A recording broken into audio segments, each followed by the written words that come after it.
ఇప్పుడు ప్రపంచమంతా కూడా అన్రెస్ట్లో ఉంది. ప్రతి ఇంట్లో ఏదో ఒక సమస్య.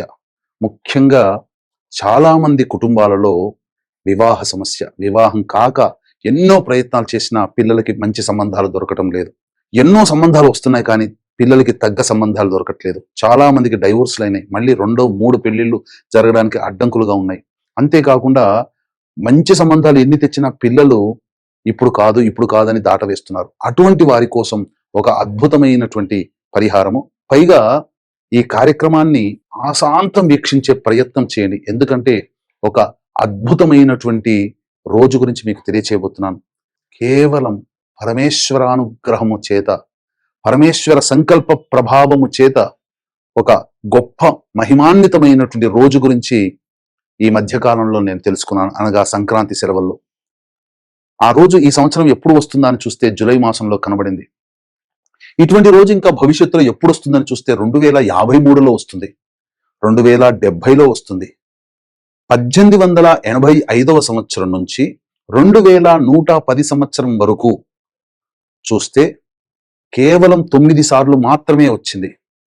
కాబట్టి అత్యంత అరుదుగా ఇప్పుడు వచ్చే 13 జూలై తారీఖు రోజున వచ్చే మహామహిమాన్వితమైన రోజు యొక్క విశిష్టత తెలిస్తే ఎవ్వరు కూడా ఆ రోజును వదిలిపెట్టరు.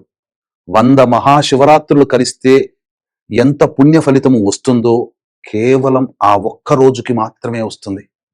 కాబట్టి ఈ విషయం తెలుసుకొని నేను పాటిస్తే నా కుటుంబం నేను బాగుంటాం.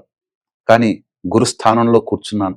అందరికీ ఈ యొక్క విషయం తెలియాలి. అందరూ బాగుండాలి. మీరు బాగుంటే, సంతోషంగా ఉంటే పరమేశ్వరుడు మీ సంకల్పం నెరవేరడానికి నన్ను సమితిగా వాడుకున్నాడని చాలా సంతోషిస్తాను.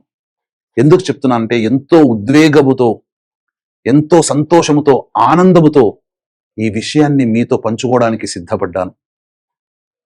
కాబట్టి ఈ కార్యక్రమం ఆశాంతం వీక్షించండి. ఆ రోజు శివానుగ్రహం కోసం ఏం చెయ్యాలి? ఎందుకంటే శివాజ్ఞ లేనిదే చీమైన కుట్టదు. ఆ పరమేశ్వర సంకల్పం ఉంది కాబట్టే నాకు తెలిసింది.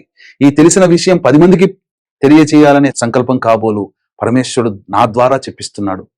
కాబట్టి ఈ కార్యక్రమం వినడం, ఈ కార్యక్రమంలో చెప్పిన విషయాన్ని ఆశాంతం ఆకలింపు చేసుకుని ఆ పరిహారం చేయడం వరకు మీ వంతు. కానీ అత్యంత శీఘ్ర ఫలితము ఆ పరమేశ్వరుడు దగ్గరుండి కార్తీక మాసంలో మీ సంకల్పం నెరవేరుస్తాడు అని చెప్పడంలో ఏమాత్రం సందేహం లేదు.